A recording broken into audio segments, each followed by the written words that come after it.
Did you know that Moses was the most reluctant leader in history? I mean, look at the guy's resume. He killed an Egyptian taskmaster for beating a Hebrew slave. He then ran away and hid from the Egyptian authorities in the wilderness of Midian for 40 years.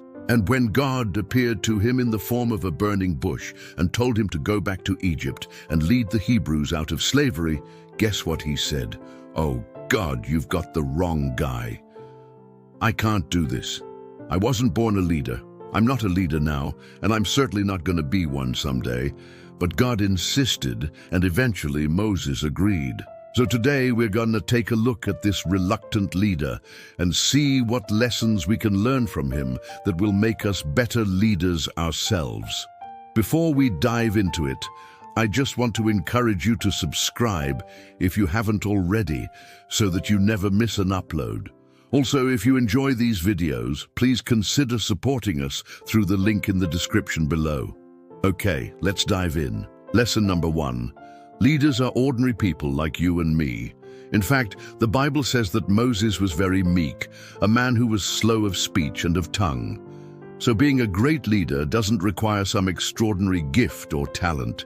It just requires an ordinary person who is willing to say yes to God's call on their life. Lesson number 2. Sometimes God calls us to do things that we're afraid of. When God called Moses to leave his comfortable life in Midian and go back to Egypt and confront Pharaoh, he was terrified. I mean, this was the same Pharaoh that he had fled from for 40 years.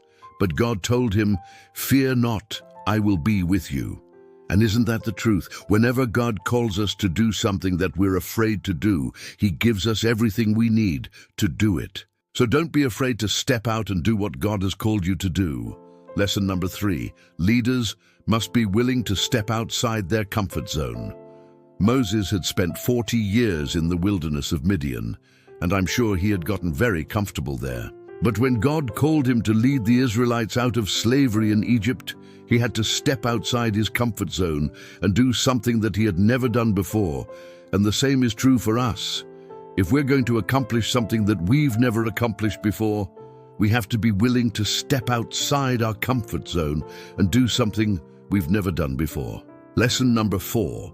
Leaders must be willing to pay the price. When Moses led the Israelites out of Egypt, they had to walk through the Red Sea. This was a very dangerous thing to do, but they had no other choice. They either had to walk through the Red Sea or die in Egypt. And sometimes, when we're trying to accomplish something great for God, we have to be willing to pay the price. That means that we may have to give up certain things that we enjoy, or we may have to suffer persecution because of our decision. But if we're willing to pay the price, we can accomplish great things for God. Lesson number 5. Leaders must be able to handle criticism.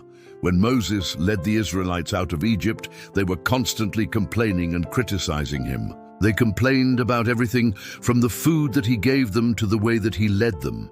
But Moses didn't let their criticism get to him. He knew that he was in this for the long haul, and he couldn't let their criticism cause him to quit. And we need to be the same way. There will always be people who criticize us, no matter how hard we try. So we need to learn to brush off the criticism and keep moving forward. Well, that's it for this video. I hope that you enjoyed it and that you learned something from it. If you did, please leave us a like and a comment below.